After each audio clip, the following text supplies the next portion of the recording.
but I mean, Deshaun coming out and being smooth and confident and not seeming to hesitate because of the injury, that has to be pleasing for you guys. Yeah, he's looked great. I mean, he looked just like he looked last year, just very sharp, clean, efficient, and knows where to go with the ball.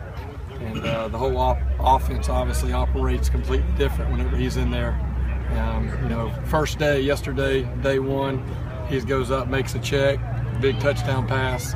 You know, just something that, you know, he brings to the offense, knowledge, obviously athleticism, but, you know, he looks as good as ever on the sideline. Have you been shouting a little bit out there? You're losing your voice already on day 2 of camp. As coaches, we got to get our voice in shape as well.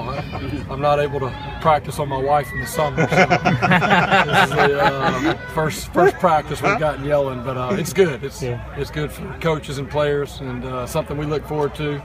Been a good summer, but it feels great to be back on the field and get ready for the season. Is it the deepest group of talented receivers that you've had?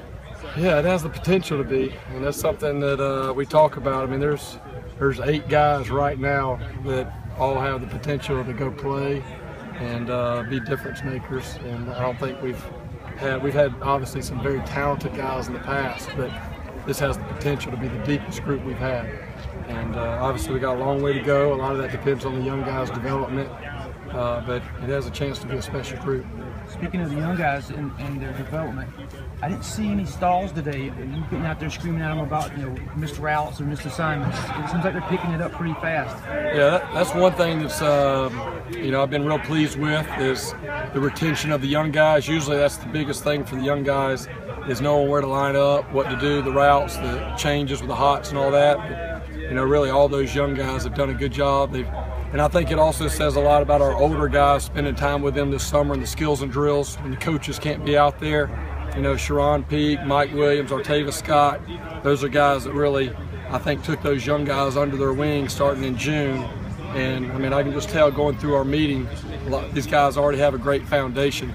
And so I give those older guys a lot of credit, and the younger guys, really sharp guys and good football knowledge. That's something you don't really know on your young guys until they get here. And it's really hard to tell in the recruiting process how quickly they'll pick those things up. But been very pleased with both of the young guys.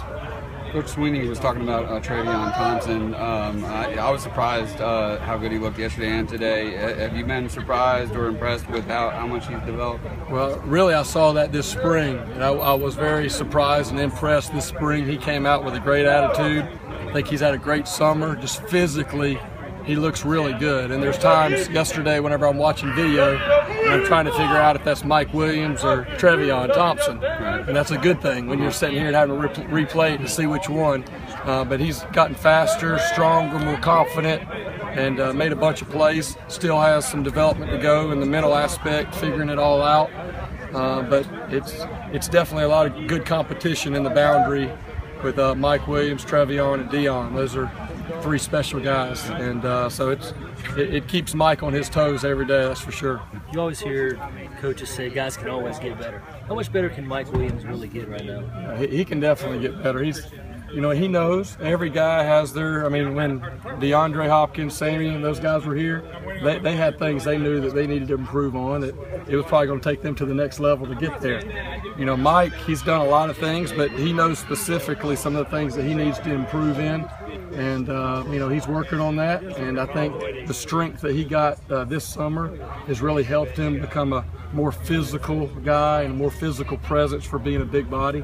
And I've been pleased with what I've seen out of him the first 2 days. But, you know, he has the potential to be special, but still's got a good bit of work to go before he gets there. Sharon is the best you've seen since he's been Yeah, he is. I mean, you can tell just watching him walk by what he looks like physically. He's confident. He looks like he's running really well. And it's really added a lot, because a lot of people obviously haven't been talking about him with the injury. But I mean, he's just another guy that has a chance to have a big year this year, and nobody wants it more than him and the coaches, because he's been here 5 years, worked extremely hard, had some bad luck along the way, and I think he has a chance to come out and be very productive this year if he stays healthy. Well, a player has an ACL tear. Isn't it natural to some extent for him to be timid even after he's green-lighted to play, to avoid injury, to guard against it? I think that was where he was a little bit last year. I don't sense that at all this year, but I think it probably for a lot of the skill guys, it takes a complete year mentally and physically to get out there. But I think through the end of the fall last year, all the spring practice, and then I don't even think about him. When you mentioned that, it's the first time I thought about him really tearing his ACL, because I don't see it out there. He's running around and able to do everything that he could do before the injury.